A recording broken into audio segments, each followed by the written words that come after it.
Hi, I'm Carrie Bonk and welcome to carriesrunway.com, which you can log on to find any of these videos and explanations of these exercises. Today we're going to be using a stability ball, and these exercises are three, primarily based for the lower body because I'm specifically targeting you runners. So if you want something again that's efficient and effective, you can do it quickly, you can do it from home. This is a great supplement to your running with cross training. It can work as well for any of you that aren't runners because we're going to be primarily focusing on quadriceps, hamstrings, glutes, calves, as well as a little bit of core, center, back, which is your entire core, working with the ball. Now, stability ball, make sure you purchase or you own the correct size for your height. I'm using a 55 centimeter date because it's appropriate for my height. For you that are taller, you might need a larger ball. You want to make sure that you start first with a surface that you can work on that won't damage your wall or the stability ball. So I'm using a door because that's what we've got today with a smoother surface. So we're going to go through three exercises, starting from beginner. You want to maybe start with one set, approximately around 10-15 reps in there. Again, I'm not big on following a specific rep plan when you're using most of your body weight because you're going for fatigue. For you guys that are intermediate to advanced, you're going to need probably higher up in the rep and the set range. Listen to your body. If you don't want to count, you can as well use a stopwatch. Time yourself for 30 seconds to 1 minute until you feel it. So we're going to start with the first one, which is just a basic two-leg squat with the ball. Place the ball on the wall. Make sure that you get it up high enough so it sits on your lumbar SI joint and then goes up into the small of your back. Really key here is to walk yourself forward, set your feet up underneath your shoulder line. When you lean back, you should be leaning back and you should have your feet forward so that when you squat, you can come down into the proper tracking line of those joints. You want to press your shoulder blades slightly back, open up the arms, relax, think nice and long, then start lowering yourself down. Key here is to make sure you have set your hips over top of the middle knee, over top of the ankle, lining up over the second toe. But when you look from a side profile, you should have that perfect line going down so that the knee is directly over the ankle, not forward over top of the toes, which is very difficult on your knee joint. When you come down, you want to press yourself straight back up. Just for demo's sake, I'm going to go through each exercise one set, approximately 10 reps. We're going to inhale down, big exhale, press up. Inhale down, big press up.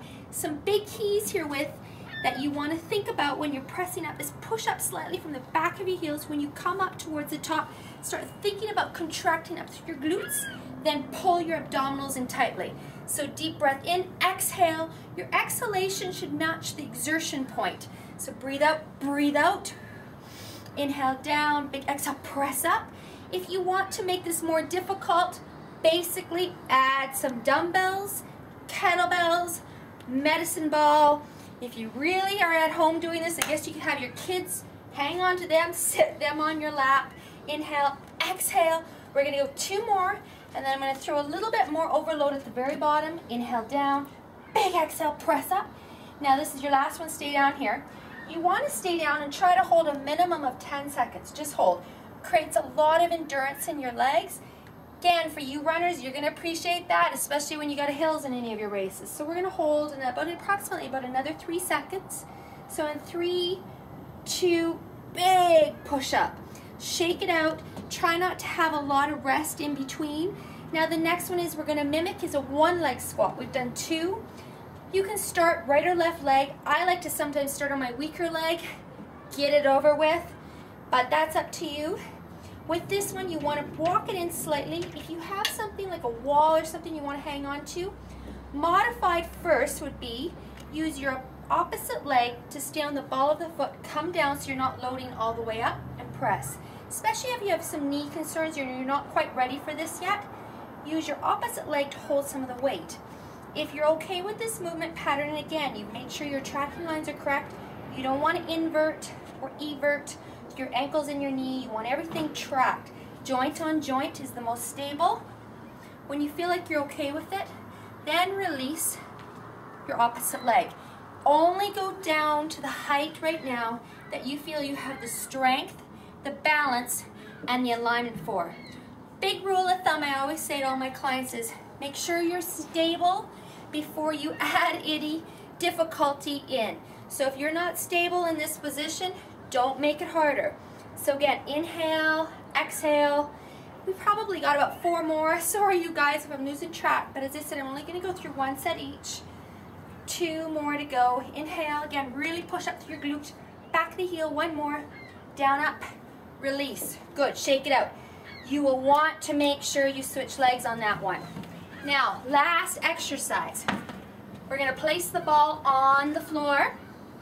Modified would be from forearms, or maybe you just need a wrist break that day. Hands is a little difficult, but again, you've got to have good wrists, good forearm extensors. Walk yourself back carefully. Make sure that you're on the balls of your feet, shoulders are dropped down. Another way you can modify this is to drop 1 knee to the floor. This again, I'm hitting you runners, medial glutes and glutes. You guys should know by now, I love those glutes for runners. Take 1 leg, extend it, slight turn out till you have tension through your seat.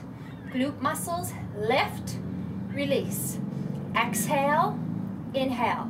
Breathe out, breathe in. Make sure the line of your spine is neutral and you don't let your head fall off your neck.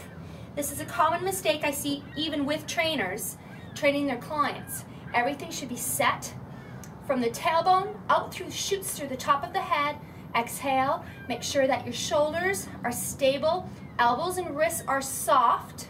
Breathe out, really lift till you feel the glute squeeze and tighten up at the top. Breathe out on the top, inhale on the down. We've got 1 more to go. Release, you would switch legs.